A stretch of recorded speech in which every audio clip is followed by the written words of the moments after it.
gave me such an important part in this time.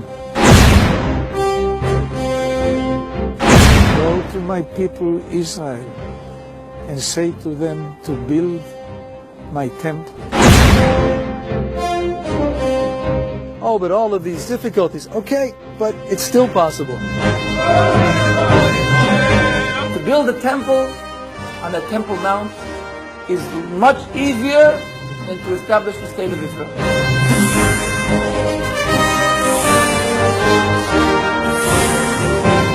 So at first, they started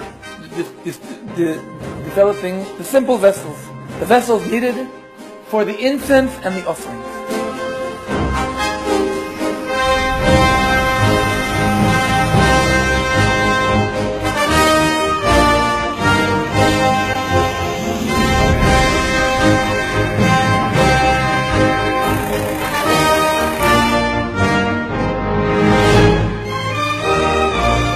We did something like 7-8 items for the temple. We have a list of 99 items to do. And we will now start to be in a hurry to succeed to do all the items before the temple will be.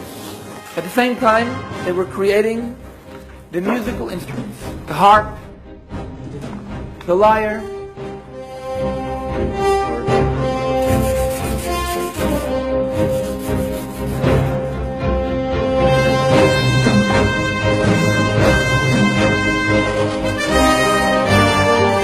then the vestments.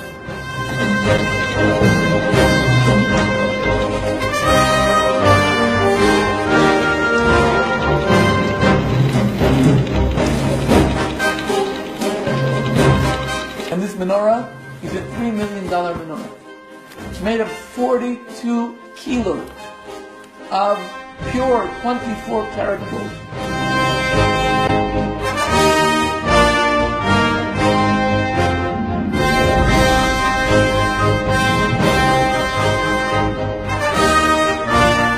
Now, the latest project is there's a team of architects who are working on the blueprint.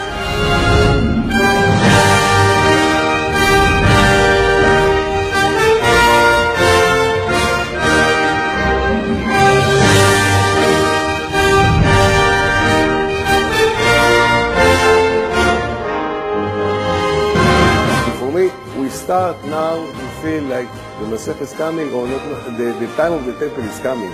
And the time is short.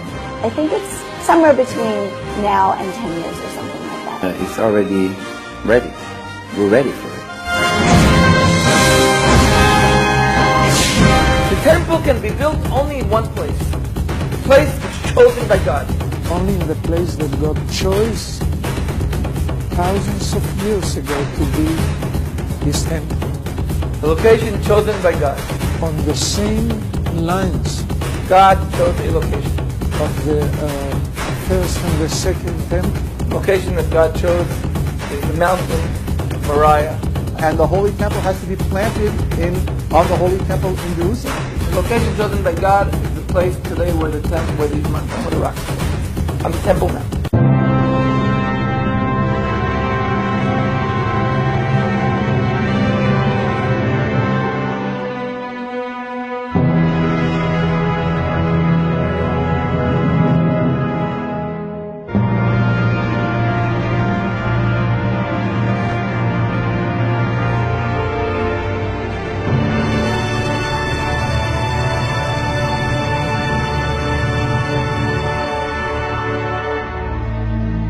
And that issue is not acceptable by many Muslims or many Palestinians or many Arabs. The Dome of the Rock to the Muslims, it's a very holy shrine, very holy place.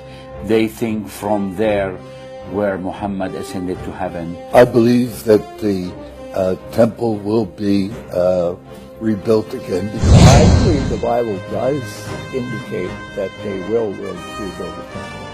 There's no doubt that the temple is going to be built on the Temple Mount. If circumstances become right, they can accomplish it. If they decide to do it, and if the circumstances were to become right, then they can do it. I mean, says that there are 9 chapters that we've got to do something with.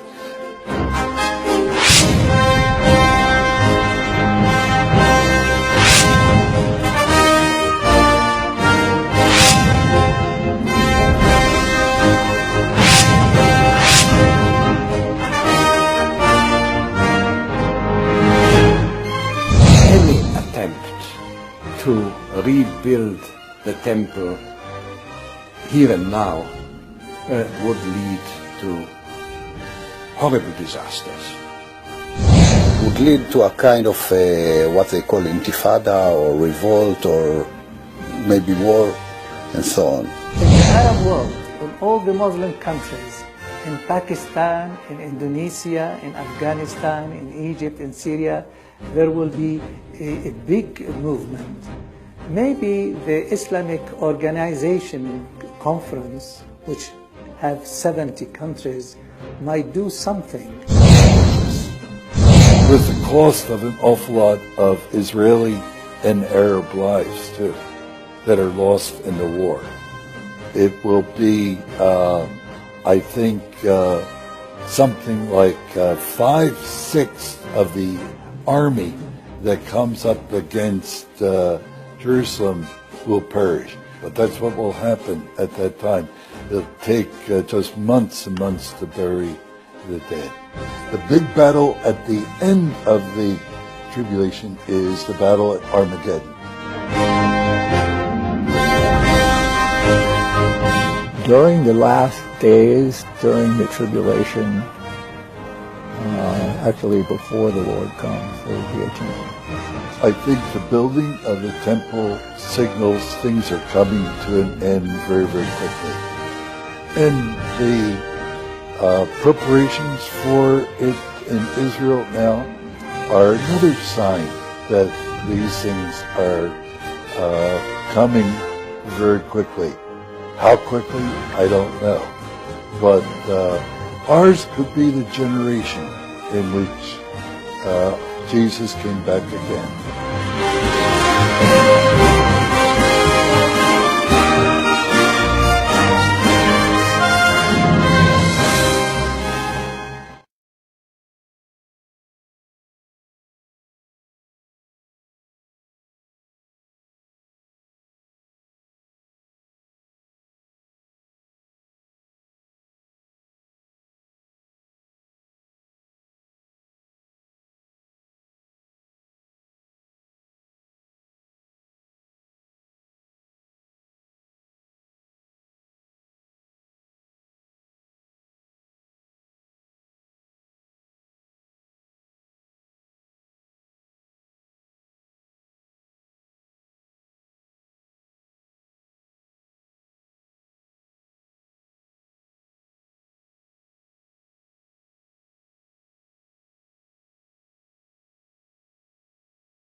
It's like we're looking at some exciting new footage that we have just received of a brand new red heifer that was born in the United States of America and is being raised as a red heifer according to the laws of Torah for the purpose of possibly, hopefully, presenting her to the people of Israel for the role of cleansing in the building of the third temple. So this is very, very exciting.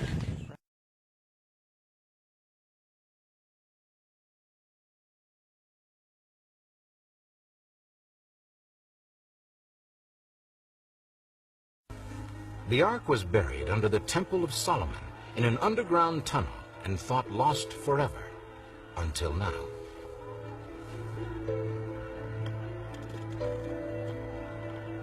The most important evidence that the Bible is totally true could come from the rediscovery of the Ark of the Covenant. That's why so many have looked so hard for it. But does the Ark really exist? Did it ever exist? In 1981, an excavation took place on Temple Mount, in which 3 rabbis made a discovery that nearly set off another holy war between the Muslims and Jews. If we look at this sketch of the Temple Mount in Jerusalem, we can see subterranean passageways. Superimposing upon this a model of the temple, the Jewish historical sources tell us that there was a chamber of wood, or a wood pen, underneath which was a secret chamber that King Josiah deposited the Ark of the Covenant in shortly before the destruction of the temple by the Babylonians. In 1981, 3 rabbis entered through Warren's Gate, one of the original entrances to the Temple Mount. They tunneled through and came to an area in which they claim they now have direct knowledge of the exact location of the Ark of the Covenant. Do you believe that some of the temple treasuries... Yehuda Getz, chief rabbi of the Western Wall, was one of the tunnelers in 1981. Rabbi Getz states that he has found the Ark of the Covenant and its contents, including the tablets containing the original 10 Commandments, hidden for over 2,500 years in the secret vault beneath the temple. These incredible discoveries were also witnessed by Rabbi Shlomo Goren. We were excavating under the Temple Mount in Jerusalem when we came to an underground room in the direction of the Holy of the Holies. And it was the Ark of the Covenant that Moses placed the 10 Commandments in, but when we came close to the Holy of the Holies, the Arab management of the Temple Mount decided to stop our diggings, and they erected a wall in order to stop us from getting to the Holy Ark. As to the contention that the Ark under the Temple Mount is a replica, the same contention might as easily be made concerning the Ethiopian Ark. There is really no other basis to support the Ethiopian claim than the Ethiopian traditions. And in fact, there are a great many replicas of the Ark throughout the churches in Ethiopia that preserve this tradition. The evidence rather strongly supports the real Ark being under the Temple Mount. One of the most events on the horizon today is the emergence of a temple being rebuilt in Jerusalem. This is the third of 3 major events in Israel: the reestablishment of the nation Israel, the regaining of biblical Jerusalem by Israel, which happened in 1967, and now they are preparing to build the temple. This whole event is all tangled up with their messianic expectation, and to a biblical scholar, it's one of the most exciting things on our horizon. There's over 100 different passages in the Bible that talk about a future temple. We know that Israel's getting ready to build such a temple. There's over 500 priests that are now in training in the ancient Levitical sacrifice system. We know that millions of dollars has been set aside. Even the government has been involved in studies of how to rebuild the temple. But what about the Ark? When I asked only 4 or 5 months ago the chief rabbis' representatives together with other rabbis in Israel about the Ark, they told me that the Ark is now in Israel. They tell me that the Ark will be in the next temple. The key to our direct relationship with God is the Holy Temple. The main way that we are going about this is by actually producing, restoring, creating the vessels that can be used in the temple. Of the 93 basic categories of vessels that are described in the holy sources, we have so far created almost 60 vessels made of gold, copper, and silver, according to the original source material and based on the complicated nuances and requirements of Jewish law. While our itinerary includes many of the vessels that are described in the holy sources to be used in the temple, the Ark is one item which is not on our itinerary for recreation because we are aware of the location of the original, which was hidden in the time of the first temple before the first destruction. The evidence is very strong. The Ark of the Covenant has been found under this mount.